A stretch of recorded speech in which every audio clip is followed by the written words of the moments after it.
You're feeling depressed after the kiss. I wonder on that. But normally, if you kiss your hand and you took it away... But you didn't ask me the reason. I will. All right. It may have to be a personal conversation. So what do you feel normally? Do you still feel your hand on the top? No. Okay, very good. So it kind of disappeared, right? Great. Now take your hand and pinch the skin on the top of it. Pinch it really hard. Like pinch it really hard. How is it? Pain. Pain. Do you want more? No. No. Okay. Now let it go and just watch the skin underneath. How long does it last?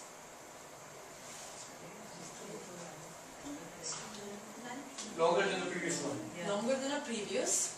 There is an intensity difference between the two, right? So one will subside longer than the other, but are we still feeling it there? Or we might find that it disappeared. Disappeared? Why?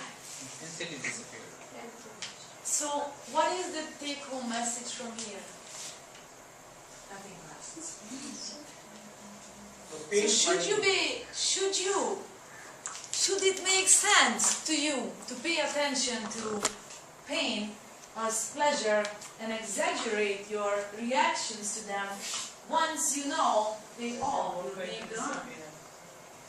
You know it will only last as long as it lasts. And the minute it stops, it's going away.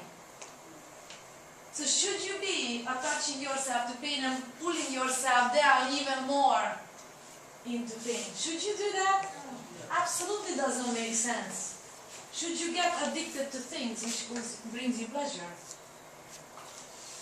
Beyond the point that you enjoy it as long as it's there. Any kind of addiction is not good. Obviously. Every kind of addiction brings you in the biggest, deepest misery. Only temporary. Everything is temporary. Everything is temporary. Now, basically, it's all what your mind are touched with. So now the next exercise is this, that since you are sitting, let's take your thighs. You may close your eyes actually for this. You can caress one of your thighs, you can pinch the other one. And close your eyes and start shifting your focus from one to the other. Go ahead. So if you can actually do this, go ahead. Then you start shifting. Which one do you feel more? Can you just shift your mind towards the other one?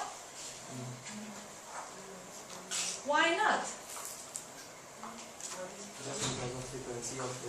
Because of the frequency. But if you would be doing this exercise longer, do you think you could? Absolutely. And this is how you can train your focus. And this is what your whole life is all about. And everybody's life, because realize that everything in life is parallel. Wherever you're going to be going, you will find pain and pleasure. But now, your choice and freedom of choice, which one you are going to see and notice, and on which line you are going to walk down and do something. And this is going to be actually your reality every single day. Because this is going to be your hearing, what you are listening to, what you are seeing, what you are thinking about, and what you are feeling. Makes sense now? Perceptual level. Because we have three perceptions, the major ones. So now, I like to even bring it closer for you, so you understand where is this feeling stuff is coming from. And this is coming from this. What is this?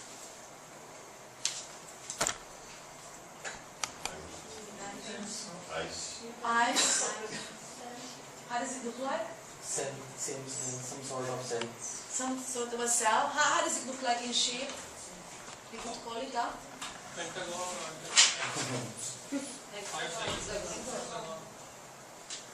It's like a crystal, is it? So, welcome to Dr. Emoto's research. And what do you think, how much percentage of our body is made out of water?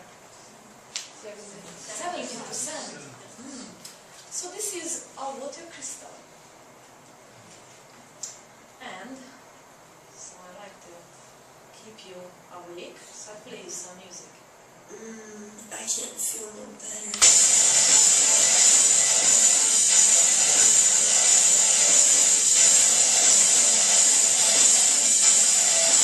How do you like it?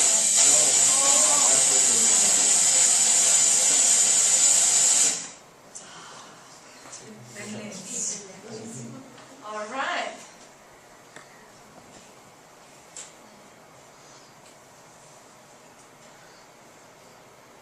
Oh, when did my presentation go?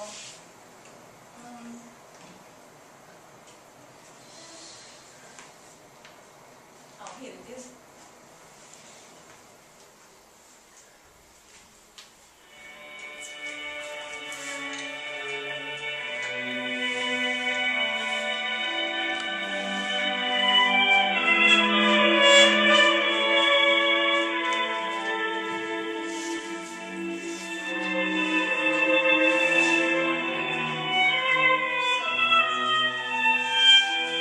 How does it feel?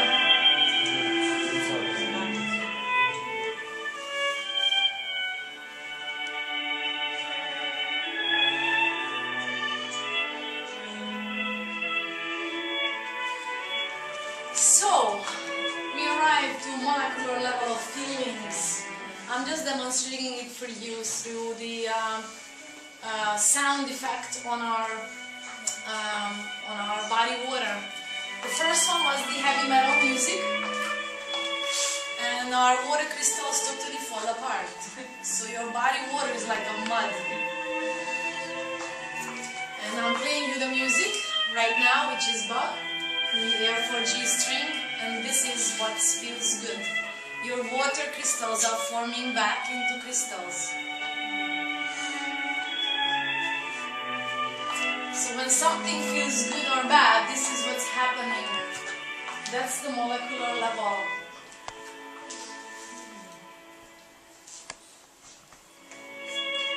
And if I come up with the next picture, I can show you that this is what happens to your body water before prayer, after prayer. What happens when people say thank you to you and when you say thank you as well. Because whenever you speak,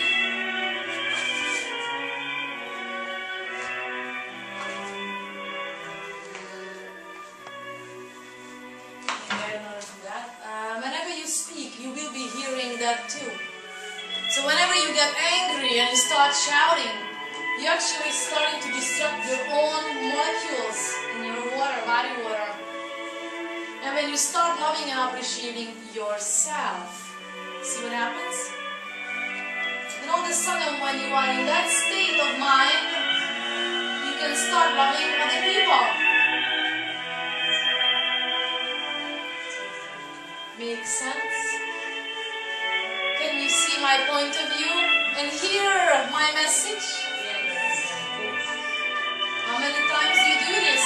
How many times do you play yourself Bach, air on G strings? Or how many times you play into your own self heavy metal music? I don't know.